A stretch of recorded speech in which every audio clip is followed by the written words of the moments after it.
महाराज, यह वही देवकी का 8वां पुत्र है जिसके लिए आकाशवाणी ने कंस को चेतावनी दी थी, और वो भविष्यवाणी आज सत्य हो गई। महाराज, सत्य हो गई।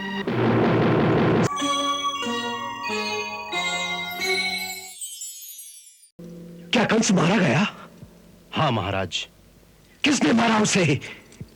राजकुमार कृष्ण ने। नहीं, ये ठीक नहीं हुआ। ये तुमने क्या किया कृष्ण? उसे मारकर तुमने मुझे मेरे अधिकार से वंचित कर दिया। उसे मृत्युदंड देने का अधिकार केवल मेरा था, मेरा।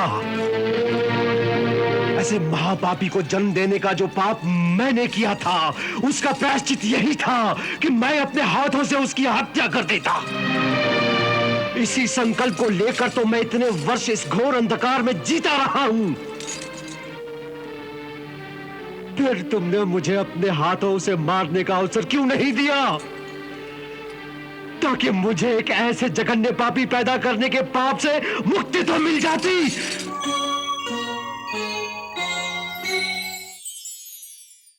तेरी रगों में हमारे वंश का रक्त बह रहा है, इसीलिए तूने मेरा कर्तव्य पूरा किया।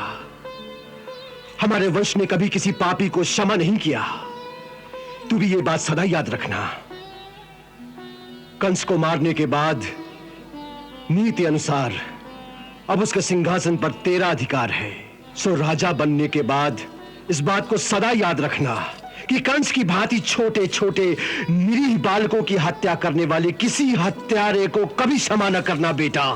परंतु मैं तो उस सिंहासन पर नहीं बैठूंगा नाना श्री। उस सिंहासन पर तो आपका अधिकार है।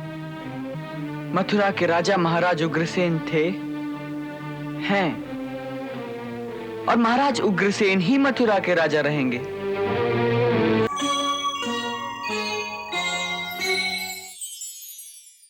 नाना श्री, मेरा प्रणाम स्वीकार करें। कौन हो तुम? कृष्ण। कृष्ण? कौन कृष्ण? मैं देव की माता और वसुदेव जी का पुत्र कृष्ण। नहीं, उसका कोई भी पुत्र जीवित नहीं है। कंस ने एक एक करके उसके सारे पुत्रों को मार डाला। परंतु महाराज, इससे नहीं मार सका वो। महाराज, यह वही देवकी का 8वां पुत्र है जिसके लिए आकाशवाणी ने कंस को चेतावनी दी थी, और वो भविष्यवाणी आज सत्य हो गई। महाराज, सत्य हो गई। सत्य हो गई?